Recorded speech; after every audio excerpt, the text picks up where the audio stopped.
Hey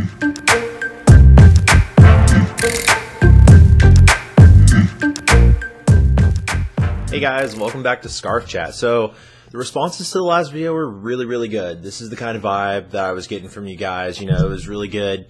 And some of the decisions that I've made off of your feedback are as follows. I'll be giving out this content in a sort of variety show kind of way. It'll be featuring music and music reviews, television and movie reviews. Those will be a little less often, obviously, because, you know, I can't watch entire seasons of TV shows between episodes, or going to the movies is really expensive. So that's the biggest reason. And then finally, I'll be doing some video game reviews in addition to my Let's Plays. So if you guys are wondering what video games to go out and buy, you can definitely look to my channel and I'll be telling you what to get.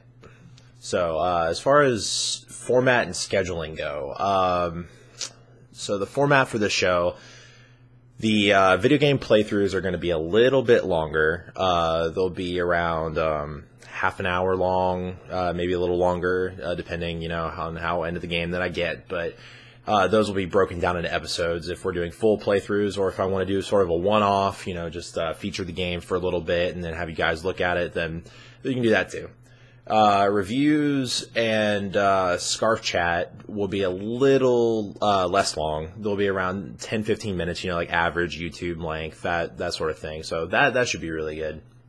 A tentative schedule for me putting out stuff right now is looking like Monday, Wednesday, Friday are going to be Scarf Chat, you know, so whatever you guys want to see on here, just let me know. And then Tuesday, Thursday, I will be doing video game playthroughs, and I'll be putting those up on the video game playlist on the channel.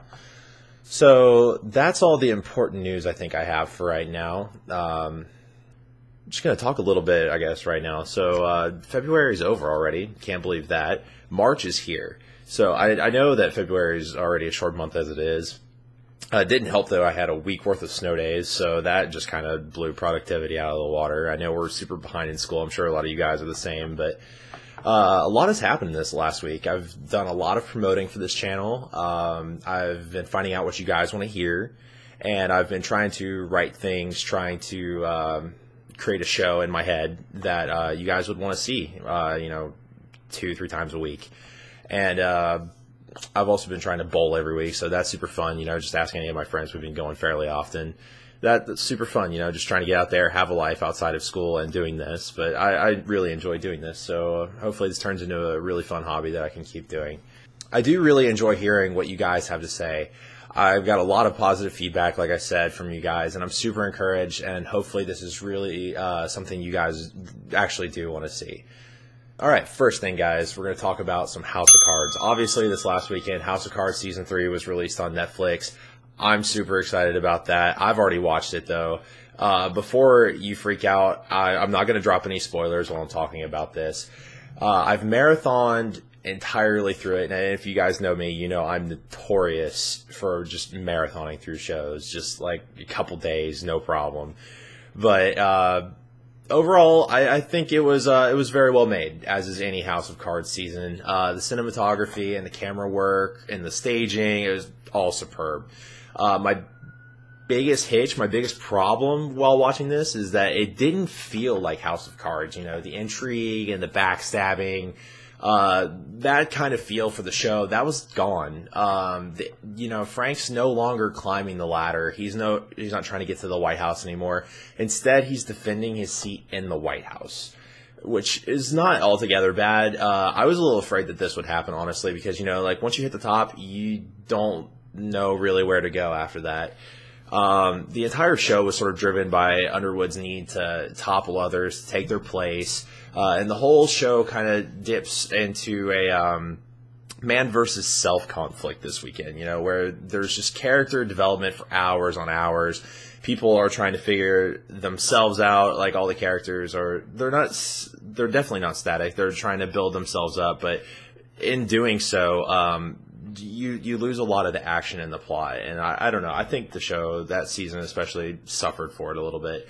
A few episodes here and there to build character would have been fine. I know they did that in last few seasons perfectly. But as my roommate Dallas put it, you don't do an entire season of character development. You just don't.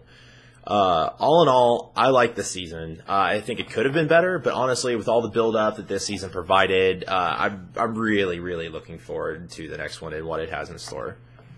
All right, so another thing that you guys wanted to see was me do music reviews. As you know, I'm a big music listener. I really, really like to talk about music. And that was the biggest request I got from you by far, is just to review music and to give music suggestions. So that's exactly what we're going to do. Today, I wanted to talk a little bit about trap music. This genre of music originated in the South with such groups as like Goody Mob, Outkast, you guys are familiar with, I'm sure, and Cool Breeze. These were the first to kind of utilize the word trap in their music. Now, while this wasn't trap music, they utilized the word trap. Now, if you guys don't know what trap means, it refers to the place where drug deals are carried out. So, you know, that's kind of the origin of this kind of music. You get a feel of what it's going to sound like. But now, from there, rappers such as like 3 6 Mafia, UGK, and Master P began to create what we now refer to as trap music in the early 90s. So what is trap music exactly? It's a subgenre of rap, and its biggest characteristic is the double or triple time of the hi-hats, you know, that makes this genre so catchy. Synthesizers and heavy bass are also very common. These are sort of the hallmarks of this style of music. I'm sure every one of you has heard or is familiar with Lil Jon's 2013 hit, Turn Down for What, and Dylan Francis's Get Low. You know, it was on the trailer for Let's Be Cops. You know, I'm sure you've heard it. But these are just a few examples of where trap music has intersected with popular culture. Today, I'm going to focus a little more on a couple artists in particular that are just amazing examples of where trap music is headed. So first of all, we've got Bauer. If you're all thinking, isn't that the Harlem Shake guy? You would be correct. But this isn't all that he has to offer. His newest album, released in late 2014, is called SZ. It's after the German letter. And all of his songs on the album are worth listening to, but the song I enjoyed most on that album was called Boog.